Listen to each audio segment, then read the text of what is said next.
Oi, gente.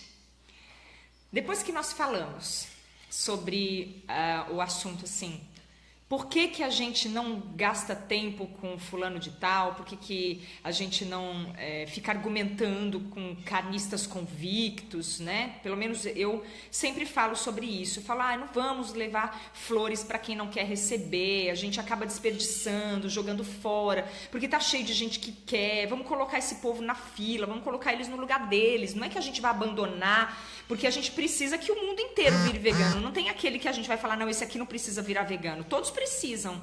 E a gente não faz um trabalho que é destinado para uma meia dúzia ou para 10 dúzias ou para, sei lá, 1 milhão de pessoas. A gente faz um trabalho que pretende beneficiar todos os seres, incluindo os humanos, sim, os humanos.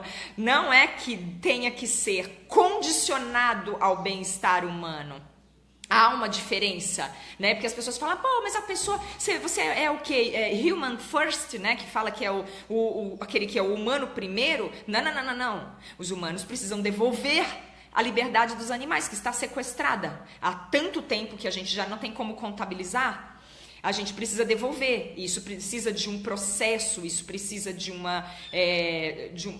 processo, eu acho que é a palavra mais adequada, porque nós precisamos nos engajar no sentido de restaurar a condição de liberdade deles. Não tem selva para largar. Quando eu resgato um animal e alguém fala assim, mas tem que libertar na natureza. Eu falo, bom, amigo, primeira coisa que eu vou te pedir é para tu me mostrar onde é que está essa natureza. Em segundo, eu vou te pedir para estudar e entender em que condições esse animal foi resgatado, para ver se você realmente está falando uma coisa que tem pertinência ou é absolutamente inviável. E aí, assim, a gente precisa entender que não estamos falando para um grupo seleto, ou não estamos excluindo as pessoas de participarem da consciência de defesa dos direitos animais. O que nós estamos fazendo é uma seleção inteligente dos recursos que nós temos hoje, das pessoas que vão poder se beneficiar dos recursos, para que a gente não desperdice sementes.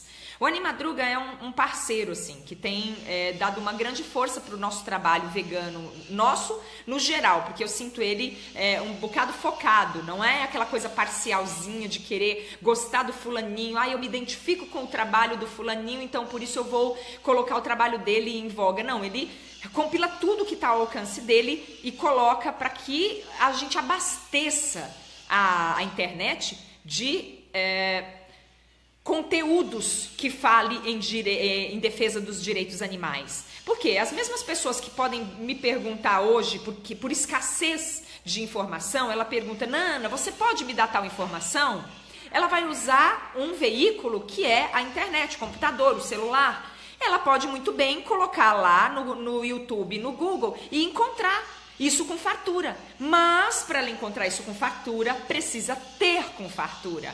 E é por isso que acontece que boa parte dos ativistas se divide de uma maneira desnecessária, porque todo mundo junto é que vai dar certo. Porque tem gente que quer buscar por paz, tem gente que quer buscar por guerra, tem gente que é de um jeito, tem gente que é de outro e vai se identificar com a fala de um ativista, o outro vai se identificar com a fala de outro ativista. Então, o que a gente tem que fazer é criar conteúdos responsáveis, inteligentes, né, pacíficos, para falar de veganismo em todos os sentidos, porque daí as pessoas vão ter esses conteúdos à sua disposição.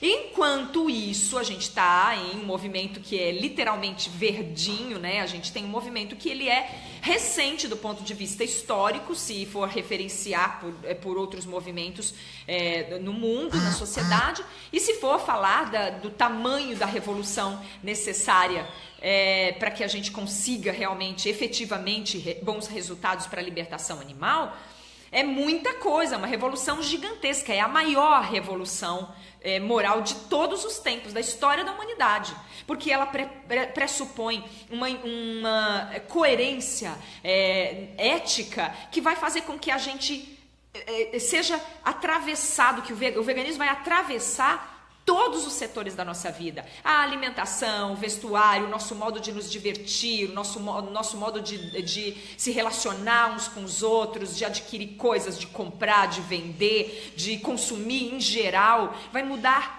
todo o nosso olhar. Então é uma coisa muito grande, é uma revolução gigantesca e a gente não pode fazer uma seleção diminuta, uma seleção mesquinha para algo que é tão grandioso e pleno. Então, aí depois que eu digo, vamos só evitar de jogar sementes nos ventos. Porque se a gente joga semente num terreno fértil, a possibilidade de aproveitamento dessa semente é muito maior. E hoje nós temos uma pressa, uma urgência em implementar esses brotos, porque cada broto que viceja também espalha sementes. Isso que eu gostaria muito de deixar bem claro. Por que nós temos tanto cuidado com essas sementes iniciais? Porque cada planta, cada broto que viceja, que frutifica, que floresce, espalha mais sementes e o processo se multiplica sem um desgaste de grandes perdas. Se a gente pegar essas sementes iniciais, essas que nós temos agora, num mundo que devasta toda a natureza, numa sociedade que devasta todo o mundo, todo o planeta inteiro, e a gente jogar espargindo e ficar 2 horas discutindo com um pecuarista, a gente vai jogar a semente na pedra. Então, pode nascer alguma? Claro que pode. Se nascer, vai ser maravilhoso, né? Porque imagina o emblema que é um pecuarista que deixa de ser pecuarista e passa a ser defensor dos direitos animais. Nossa, com isso a gente consegue muita coisa. Mas a probabilidade é muito pequena ainda. Nossos ativistas ainda estão muito tímidos, muito mancos de informação, ainda muito infestado dessa coisa que a gente fala, que é o ego, né? Nós ainda estamos muito perdidos nessa coisa de defender. A gente nunca defendeu o direito dos outros. Até hoje, na história do planeta, a gente só defende o direito da gente mesmo, porque a gente só se meteu em causas humanas. A gente só defendeu direito de raças, etnias, gêneros, sempre alguma coisa que tem a ver com a gente. Pode ver quem conseguiu implementar, criar a PAI aqui na minha cidade, por exemplo, foi a minha sogra, minha ex-sogra, que tem uma filha com deficiência. Então, normalmente essas lutas, elas começam num cerne que é pessoal. E aí as pessoas se identificam e aí são essas pessoas que lutam. É gay que defende a causa gay, é mulher que defende o feminismo, é negro que defende o movimento negro. Mas o ideal é que todo mundo defenda tudo, todo mundo. Porque daí sim a gente vai ter um avanço. Até que a gente consiga isso, a ideia é que a gente tenha um bom senso para selecionar o solo onde a gente vai plantar essa semente. E se não for uma questão de seleção barata, que seja uma questão, então, de cuidado, de responsabilidade. Cultive esse solo, analise o solo. Se vir que é pedra mesmo, é pedra dura, não coloque a semente ali. Só isso que eu estou dizendo. Então, eu acho assim, essas discussões, elas são ótimas. Claro que tem momentos em que a gente vai discutir com uma pessoa empedernida, depois de um tempão ela volta. Acontece isso. Mas assim, vale a pena jogar essa semente no vento ou é proposital? Porque hoje eu recebi uma pergunta de uma moça que ela falava isso mesmo. É um pecuarista que, primeiro, ele cita trocentas questões, que não dá para ser vegano, que é uma causa perdida, que a pessoa vegana sofre muito, ela é triste, a causa vegana é inviável, não pode libertar os animais, Deus fez os animais para isso, e o que mais que ele falou?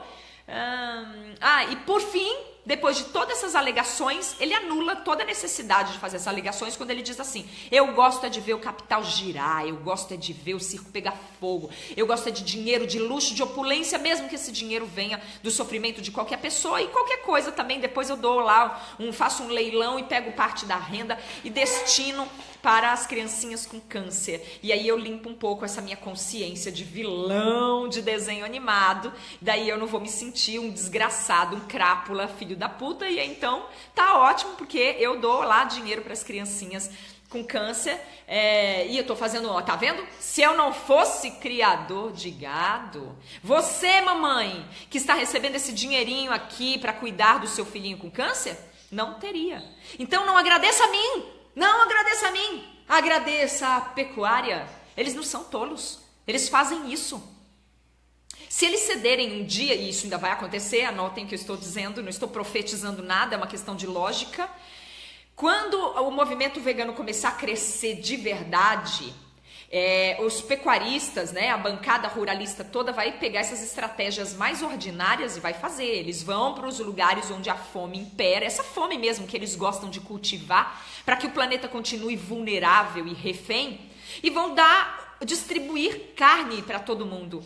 Porque o que custa para eles? Eles matam lá, sei lá, 100 bois, e aí e dão essa carne para o povo, e aí ficam com o direito de criar mais milhares deles. É o investimento que eles vão fazer. Aí eles vão lá matar a fome de uma população que é propositalmente deixada à míngua para a fome, e vão falar, não agradeça a mim. Ah, o senhor é um anjo, eu estava aqui com fome, meus filhos com fome, e agora o senhor vem aqui e dá esse tonel de carne para a gente comer. Poxa vida, eu agradeço, o senhor é um anjo que caiu do céu. Claro, uma pessoa simples, modesta, que não tem informação sobre nada, que não sabe nada do planeta, nunca nem saiu da cidade dela, tá vendo os filhos lá com fome. E ela vai ficar pensando em veganismo? Claro que não tem espaço para essa cabeça pensar. Ela é oprimida por um sistema que quer que ela continue lá faminta para poder fazer essa manipulação. Aí ele fala assim, não agradeça a mim. Não fui eu que fiz isso. Agradeça aos criadores de boi. Porque se não fosse o criame de boi, a senhora não estava dando pondo comida na boca dos seus filhos, minha senhora. E assim se cria uma humanidade dependente, oprimida e opressora, porque quem é oprimido se vê no direito de oprimir, e aí não para nunca. E essa estratégia vai acontecer. O que é que nós vamos fazer para lidar com ela? Primeiro a gente precisa não estar tão enlouquecido, ensandecido, dividido, para depois a gente conseguir saber o que a gente vai fazer com isso, porque isso vai acontecer. Eles não vão levar grãos, eles não vão levar grão de bico, lentilha, eles não vão levar frutas, verduras, não. Eles vão levar carne para as famílias famintas. E quando eles chegarem com a carne, o que vai acontecer? Poxa, que legal, criar gado é bom. E a gente fica com esse problema para lidar. Então é por isso que eu digo, em vez da gente ficar se dedicando a debater com gente que é convicta, ou melhor, vamos fazer uma seleção mais grosseira mesmo, né? Pra gente não ser tão purista e não acabar sendo injusto com possibilidades que podem aflorar daí. Se a gente tiver cuidado em observar quem é que se beneficia grandemente da carne, da produção, do massacre, não é da carne só, de todo massacre animal, e a gente não discutir com esses, a gente só falar com quem ainda pode estar fazendo uso. Às vezes a pessoa também é violenta, briguenta e tudo mais, mas pelo menos a gente vai falar com quem está fazendo uso, é como falar com o usuário de droga em vez de tentar convencer o traficante a parar de traficar. Olha, é mais ou menos assim. A gente cuida dos adictos, né, dos adeptos, dos viciados. A gente cuida das pessoas que estão sendo de alguma maneira atingidas por reflexo do tráfico de drogas. A gente não pega um traficante e fica falando para ele, mas você já pensou que a droga, ela traz muita violência para o mundo, ela tira a consciência das pessoas, ela destrói famílias, ela acaba com a saúde das pessoas, ela acaba com toda a organização econômica, ela cria, sobretudo, muita violência. Você não pensou em parar? Aí o traficante fala, não, mas o tráfico de drogas é ótimo, porque eu tenho aqui o meu apartamento em Paris, eu tenho dinheiro, eu tenho jatinho, eu tenho motorista, eu tenho poder, eu tenho tudo. Eu não quero parar com o tráfico. Não, moço, mas pensa bem, pare com o tráfico, deixe de ser traficante. Não seja traficante não, o senhor está acabando com muitas famílias. Aí até que ele chega e fala, foda-se. A gente não faz isso. Por que é que a gente vai discutir com um pecuarista? Tentando fazer o pecuarista se transformar em vegano? Parar de criar boi, libertar os bois? Abandonaram 60 e poucos bois lá em Forquilhas. Dos 60 e poucos bois, conseguiram salvar 30 e alguma coisa. E aí, mesmo assim, foi um sufoco, foi um terror. Né? Por quê? Porque quando os bois estavam resgatados, cuidados, alimentados, com todo o sufoco sufoco que a gente teve para conseguir, inclusive umas loucas da causa animal começaram a acusar as meninas que fizeram resgate de serem uma facção criminosa, atravessando dinheiro, fizeram é um bando de mulher destemperada, assim, é gente que não merece credibilidade, mas enfim, quem tá passando por isso sofre. No caso, as meninas que fizeram resgate, que fizeram toda a movimentação, ser acusada de ser facção criminosa, é um negócio horrível, né? A gente que tá aqui de longe não sente com tanta força, falar, deixa elas, que elas são umas loucas mesmo, umas parcas, fiando o mal. Mas foi difícil. E depois que fizeram tudo isso, a justiça ainda quis devolver os bois para os pecuaristas matarem. Foi depois de muita luta que conseguiram realmente libertar os bois e agora tá lá com a Tatá do Vale no santuário e vão ser cuidados e tudo mais. E mesmo assim, as loucas acusaram a Tatá do Vale de ser conivente. Ela pegaram uma foto dela do tempo que ela fez algum trabalho, não sei se era montaria, e acusaram ela de montar. E a gente ainda tem muito para quebrar. Eu, por exemplo, fui amazona. A minha filha era amazona e era campeã de salto. Quando a gente se tornou vegano e se conscientizou de tudo, a gente parou com tudo isso e hoje a gente conscientiza pessoas que a gente não deve montar, que a gente não deve explorar os animais, que isso faz parte de uma consciência. Só que se a gente começa a fazer um trabalho e o trabalho começa a fluir, daqui a pouco aparece alguém que vai falar que a minha filha era... Então, olha, ela era mesmo, ela era campeã de salto, de hipismo clássico. E eu era amazona, montei muito tempo, até descobrir. Quando a gente descobre, a gente para. Mas aí eu quero ver quem é que é puro de linhagem, né? Vó vegana, pai vegano, isso só vai ter, gente, daqui 20, 30 anos. Meu filho vai poder dizer que é filho de vegana. Aí, mesmo assim, a minha filha, meus netos só, os meus netos vão poder ter essa licença. E a gente vai esperar? E até lá, quantos animais vão ser explorados, torturados e mortos? Não pode. É importante que a gente crie essa estrutura, porque a gente tende de vez em quando, subestimar a importância das bases, né? A gente subestima, a gente pensa assim, nossa, como é linda essa igreja com essa abóbada toda pintada, toda cheio de murais, cheio de afrescos, mas a gente não pode esquecer que lá embaixo existe uma fundação, enterrada mesmo, tem uma fundação, tem ferro, cimento e bloco que não é tão lindo assim e que requer muita força e muito empenho. Então, o que eu digo? Vamos discutir com quem? Veganismo já na verdade, defesa dos direitos animais, abolicionismo, que é o que eu acredito, já deveria ser uma coisa indiscutível, porque o direito é dos animais. Nós não estamos criando nada, não há motivo de orgulho, porque a gente está cumprindo obrigação. Você não sai na rua abraçando as pessoas e agradecendo porque elas não te estupram, porque elas estão no cumprimento da obrigação delas. A gente não sai agradecendo todas as pessoas que saem da casa da gente numa visita por elas não terem roubado as nossas bolsas, porque isso é a obrigação dela. E se algum dia elas militarem em favor de parar de violentar crianças e de roubar, elas não vão poder falar assim, tá vendo como eu sou um anjo sublime, iluminado? Eu não sou iluminada. A gente tá fazendo a obrigação da gente. E isso é ótimo, isso é muito bom, mas não é motivo de orgulho. E a gente tem que ter bom senso junto com isso, para não ficar jogando semente na pedra.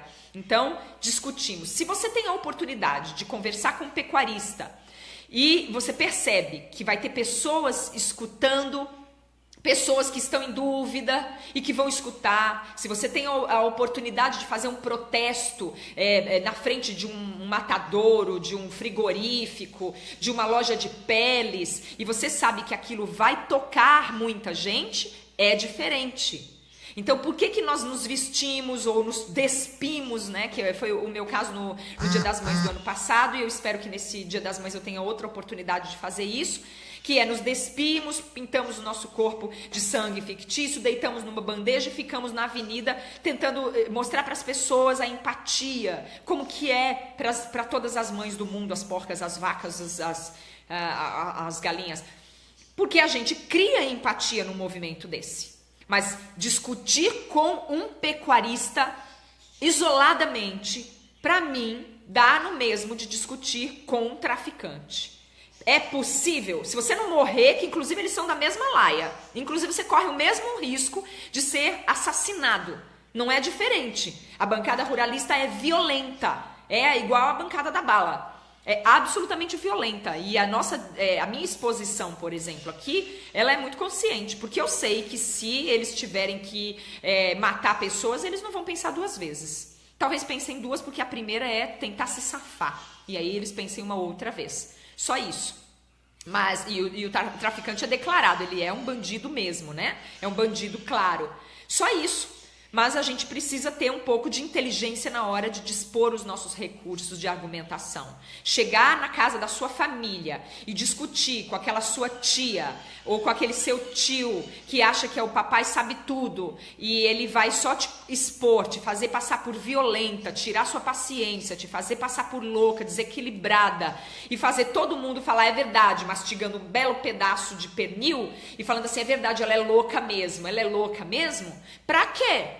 Agora, se você acha que daquela discussão pode gerar alguma coisa, tipo, tem aquele priminho que estava sentado ali e ele olhou tudo aquilo e apesar daquela família doida inteira que te expôs, que te humilhou, que te constrangeu e desmoralizou, essa criança despertou, vale a pena, mas você está em família.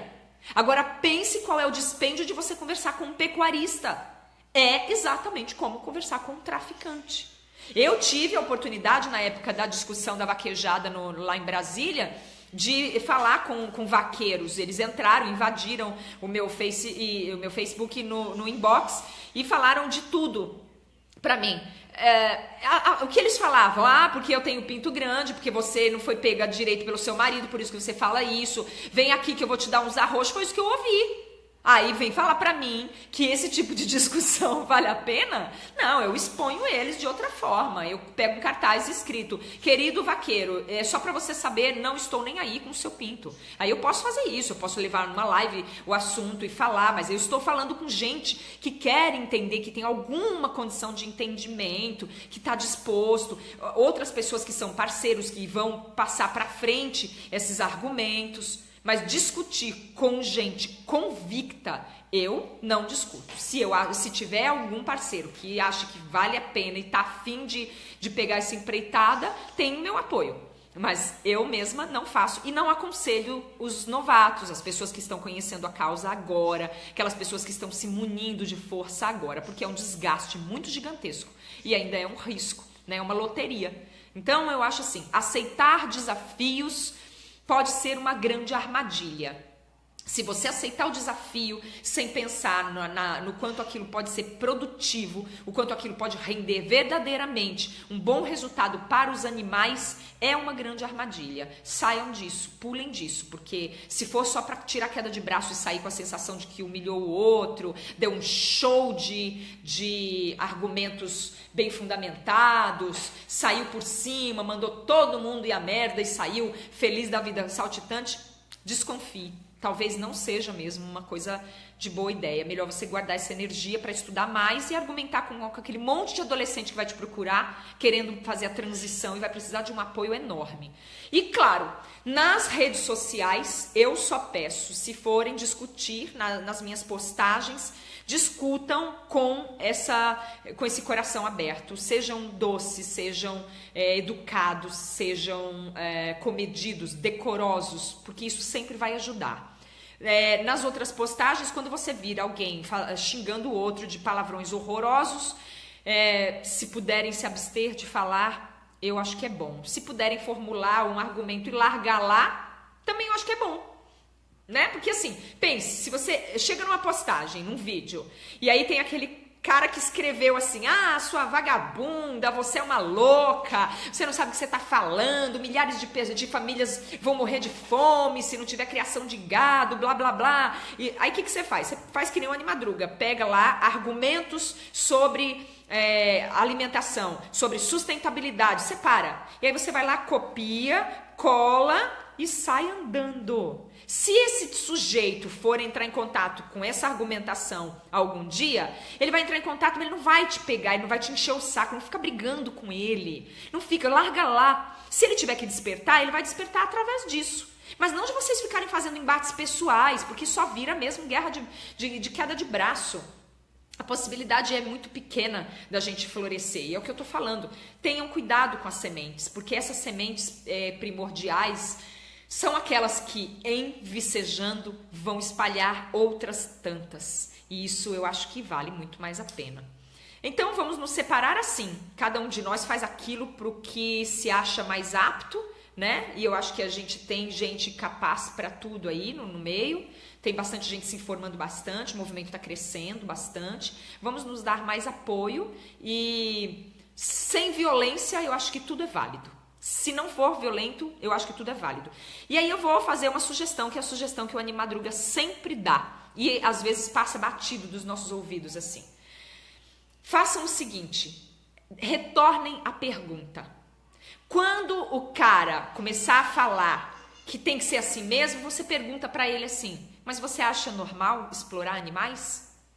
Você acha bom explorar animais? Aí ele vai dizer, não, eu não, Jesus Cristo, Deus, é assim porque é assim. É? Tem certeza? É claro, tá na Bíblia. Tem certeza? Então você não conhece a Bíblia? Eu conheço a Bíblia, não tá na Bíblia isso. Não tá. Tá sim, não sei o que lá. Mas tentem fazer isso. Devolvam a pergunta. Devolvam a pergunta para a pessoa. Façam mais perguntas. Porque ela vai ficar desalojada. E aí ela vai falar umas besteiras. Às vezes ela vai voltar, às vezes não. Mas se voltar, ela parou para pensar naquilo. Agora, brigar, dizer que a pessoa é um idiota, que a pessoa é louca, isso a gente já sabe.